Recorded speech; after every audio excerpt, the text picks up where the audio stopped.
Oke, bismillahirrahmanirrahim. Assalamualaikum warahmatullahi wabarakatuh. Bertemu lagi dengan Helda Lestarikanlah di Belajar dengan Helda. Insya Allah di video pembelajaran kali ini Bu Helda akan menyampaikan materi bahasa Sunda. Materinya tentang apa? Kita lihat sama-sama ya.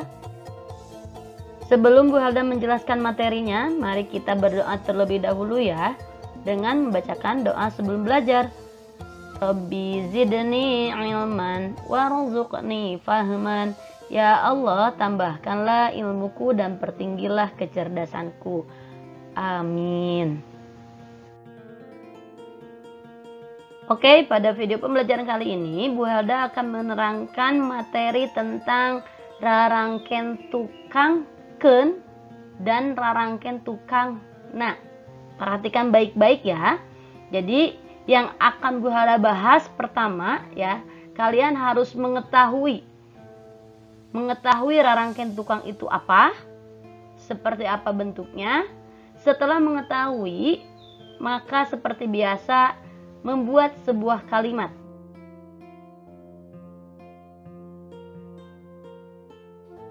Kita langsung saja kita bahas yang pertama, yaitu mengetahui rarangken tukang ya. Apa sih rarangken itu? Rarangken itu adalah engang atau suku kata yang disambungkan dengan salah satu kata sehingga nanti artinya berubah. Kalau dalam bahasa Indonesia, rarangken itu disebut imbuhan. Nah, sedangkan kecap yang sudah disambungkan, ya kecap yang sudah diberikan rarangken, itu namanya kecap rundayan atau kata rundayan. Ada ulangi, kata yang sudah digabungkan dengan rarangken, misalnya ada kata asup ditambah rarangken ken, asupken, nah itu menjadi sebuah kecap rundayan. Kata yang sudah digabungkan dengan rarangken disebut kecap rundayan. Sekarang kita akan belajar dua rarangken tukang. Yang pertama ada rarangken tukang ken dan yang kedua ada rarangken tukang na. Silakan perhatikan baik-baik. Bu Helda akan bahas dimulai dari rarangken tukang ken. Perhatikan kalimat yang Bu Helda sajikan. Asupken buku kana kantong. Masukkan buku ke dalam tas. Masukkan buku ke dalam tas. Pada kalimat di atas ada kecap asupken. Ada kata asupken. Nah, kecap asupken asal katanya berasal dari kata asup. Kemudian ditambah rarangken tukang ken. Maka rubah menjadi kecap rundayan asupken. Jadi kecap atau kata asupken itu berasal dari kata asup ditambah rarangken tukang ken. Jadi asupken. Kecap yang menggunakan rarangken tukang ken itu biasanya menunjukkan apa-apa yang harus dikerjakan ya. Jadi setiap kecap yang menggunakan rarangken tukang ken biasanya itu menunjukkan kepada apa-apa yang harus dikerjakan. Supaya lebih jelas, kita perhatikan baik-baik ya. Bu Helda akan menunjukkan kata dasar yang sudah digabungkan dengan imbuhan atau rarangken tukang ken. Berikut contoh-contohnya. Ada kecap asal atau kata dasar, kemudian ada rarangken tukang, dan ada kecap rundayan. Hasil perubahannya setelah digabungkan antara kata kecap asal dengan rarangken tukang. Pertama, ada kata asup ditambah rarangken tukang ken, maka kecap rundayannya adalah asupken, memasukkan. Kemudian ada kata anter, mengantar ya, ditambah rarangken tukang ken, jadi anterkeun, mengantarkan. Yang ketiga ada kata dasar tulis, ditambah rarangkenkeun jadi tuliskeun, menuliskan. Yang berikutnya ada kata dasar alung, kemudian alung itu lempar, ditambah rarangken tukangkeun, maka kecap rundayannya adalah alungkeun. Yang kelima ada kata sebut, ditambah rarangken tukangkeun jadi sebutkeun. Yang keenam ada kata dasar seep, ditambah rarangken tukangkeun jadi seepkeun. Yang terakhir ada rarangken beja, ditambahkeun jadi bejakeun, memberitahu, bejakeun itu. Nah, ini contoh-contoh ya, sedikit contoh-contoh dari rarangken, penggunaan rarangken tukang. Ada kata asupkeun, anterkeun, tuliskeun, alungkeun, sebutkeun, seepkeun, bejakeun. Itu merupakan contoh-contoh dalam penggunaan rarangken tukang keun. Kalau dalam bahasa Indonesia, keun itu kan ya. Jadi keun itu kan. Nah, teman-teman, yang harus kita ketahui bahwa kata yang menggunakan rarangken keun umumnya menegaskan sebuah perintah ya. Umumnya rarangken atau kata yang menggunakan rarangken tukang keun itu menegaskan sebuah perintah.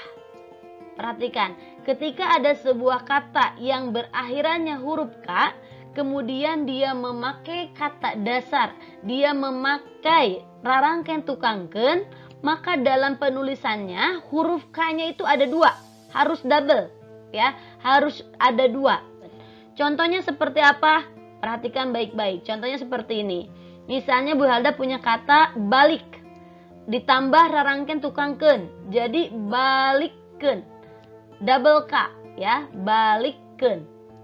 Kemudian Bu Halda punya kata sedek, tambah rarangken keun, jadi sedekkeun ya.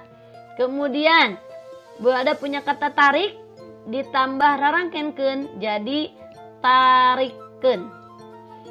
Jadi harus diperhatikan ya, ketika ada sebuah kata yang diakhiri huruf K, kemudian dia menggunakan rarangken keun, maka penulisannya itu K-nya harus ada dua.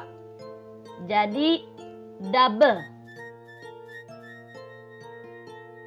Rarangken yang berikutnya yang akan Bu Halda bahas yaitu rarangken tukangna.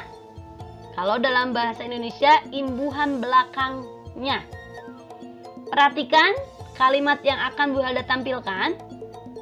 Amir buukna tos panjang. Amir rambutnya sudah panjang. Pada kalimat ini ada kata buukna. Nah, kata buukna ini berasal dari kata buuk yang sudah ditambah rarangken tukangna, sehingga berubah jadi kecap rundayannya yaitu buukna. Setiap kata yang memakai rarangken tukangna, fungsinya pertama untuk menjelaskan sebuah benda atau apa saja yang dimiliki. Kemudian yang kedua yaitu untuk menunjukkan sebuah keadaan atau sebuah masalah. Oke, berikutnya supaya lebih paham terkait rarangken tukangna, Bu Halda punya contoh penggunaan rarangken tukangna. Perhatikan baik-baik. Yang pertama ada kata dasar buuk ditambah rarangken tukangna, maka kecap rundayannya atau hasil perubahannya yaitu buukna. Ada kata dasar pinter ditambah rarangken tukangna jadi pinterna. Kemudian yang keempat ada bensin ditambah rarangken tukangna, bensinna. Kemudian ada maksud ditambah rarangken tukangna jadi maksudna. Selanjutnya ada rarangken tukang hujan, ada kata hujan, ditambah rarangken tukangna jadi hujanna. Yang keenam, ada kata dasar panjang. Yang keenam, ada kata dasar panjang ditambah rarangken tukangna jadi panjangna. Yang berikutnya ada rarangken, yang berikutnya ada kata dasar lempang, jalan, ditambah rarangken tukangna jadi lempangna. Itu tadi contoh-contoh penggunaan rarangken tukangna. Ada buukna, pinterna, bensinna, maksudna, hujanna, panjangna, lempangna. Itu tadi, ini semua contoh-contoh dari penggunaan rarangken tukangna. Apakah hanya 7 saja penggunaan rarangken tukangna? Masih banyak lagi. Boleh kalian cari tahu sumber-sumber yang lain. Perhatikan baik-baik ya. Setiap kata yang diakhiri huruf N, kemudian dia menggunakan rarangken tukangna, ditambah rarangken tukangna, maka penulisannya itu N-nya ada 2. Contohnya seperti apa? Contohnya seperti ini. Ada kata anjen, ditambah rarangken tukangna, maka jadi anjenna. Ada kata dasar tahun, ditambah rarangken tukangna, jadi tahunna. Yang ketiga, ada kata dasar wangun, ditambah rarangken tukangna, jadi wangunna. Nah, itu tadi contoh-contoh penggunaan rarangken tukangna ketika kata dasarnya diakhiri huruf N. Maka penulisannya huruf N-nya menjadi 2.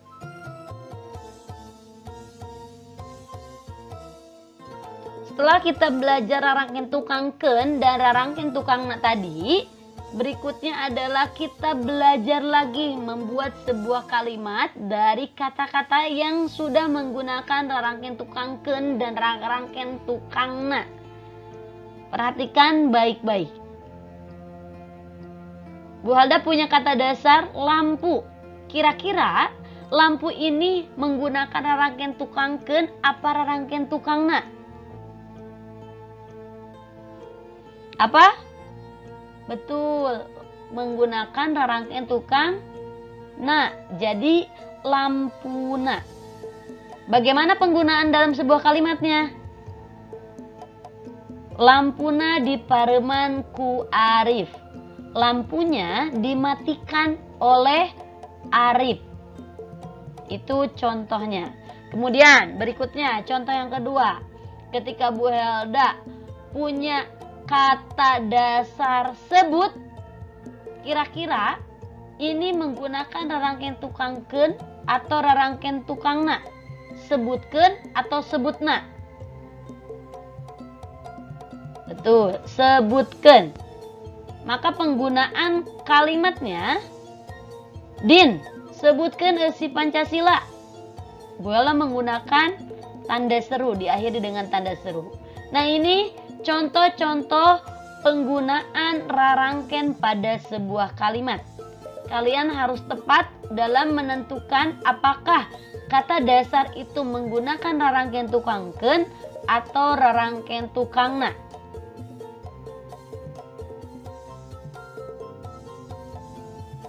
Supaya kalian lebih paham lagi, maka yang berikutnya adalah latihan atau pancen, tugas. Nah, tugasnya silakan kerjakan yang ada di modul 4 ya. Kerjakan tugas yang ada di modul 4. Kemudian jangan lupa difoto dan diupload ke Google Drive-nya. Semoga video pembelajaran kali ini bisa bermanfaat buat kalian. Kemudian kalian mudah dalam memahami video pembelajaran ini. Kurang dan lebihnya mohon maaf. Kita akhiri dengan ucapan hamdalah.